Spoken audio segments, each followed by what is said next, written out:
Right Honourable Speaker, the House deserves to be assured that our compatriots will not be disenfranchised in this year's presidential and parliamentary elections.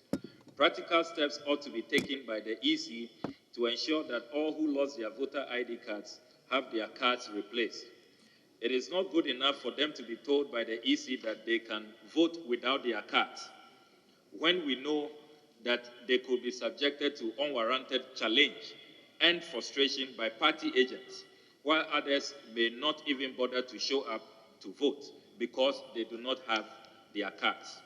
So, Mr. Speaker, after 5 months of spillage recovery efforts, the time has come for the relevant public institutions to carry out a special and comprehensive exercise in all affected constituencies by immediately replacing these important IDs and documents. The institutions of concern are the Health Insurance Authority, the National Identification Authority, the Electoral Commission of Ghana, Birth and Death Registry of Ghana, and the Passport Office.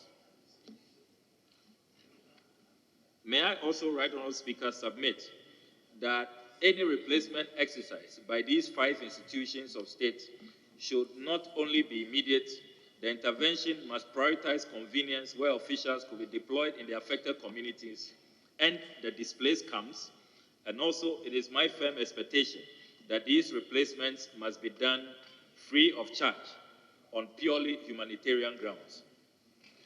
Right Honourable Speaker, I respectfully invite you and this August House to make consequential orders directing these 5 public institutions to take urgent and concrete steps to have all the lost Ghana cards, health insurance cards, voter ID cards, birth certificates, and passports duly replaced for all victims of the VRA spillage from the Akosombo and Tongu dams.